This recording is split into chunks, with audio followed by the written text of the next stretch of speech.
उत्तर प्रदेश में बीजेपी के सहयोगियों के बीच इन दिनों सब कुछ ठीक नहीं चल रहा।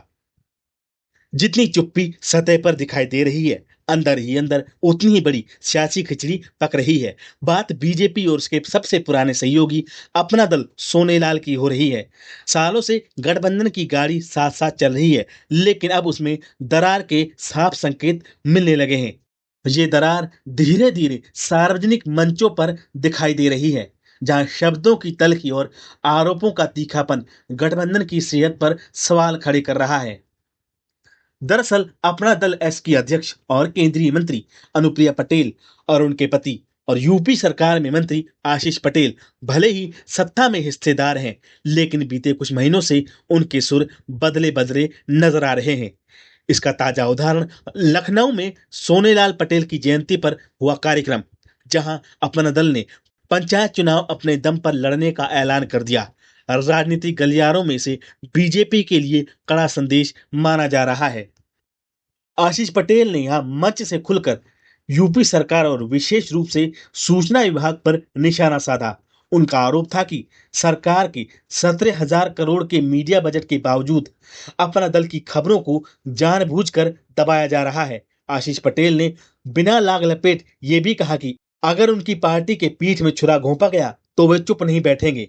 यह बयान उस गठबंधन के लिए सीधा खतरे की घंटी है, जिसे बीजेपी मजबूत और अटूट बताती रही है। अंदर खाने की सियासी खिचड़ी यहीं खत्म नहीं होती।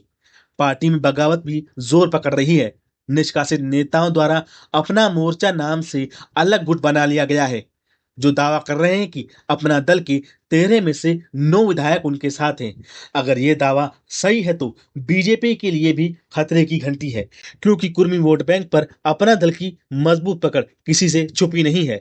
खासतौर पर पूर्वांचल में ये वोट बैंक कई सीटों पर खेल पलट सकता है।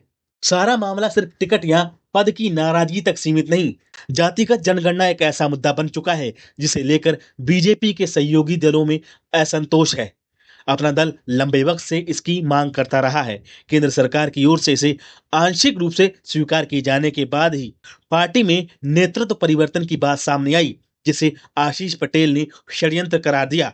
उनका साफ आरोप है कि जब उनकी नेता की बात मानी गई तो साजिश के तहत प्रदेश अध्यक्ष को पद से हटा दिया गया।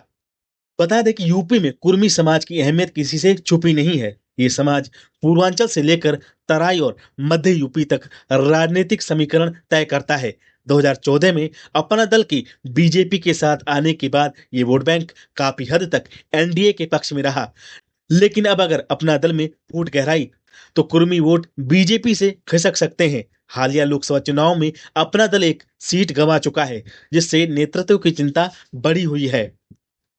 अपना दल के भीतर बगावत, बीजेपी सरकार पर सीधे आरोप, जातिगत जनगणना का मुद्दा, कुर्मी वोट बैंक की नाराजगी, इन सारे संकेतों के साथ जोड़कर देखिए तो साफ दिखता है कि गठबंधन की गाड़ी में पहिए भले ही चल रहे हैं, लेकिन ग्रिप ढीली पड़ती जा रही है।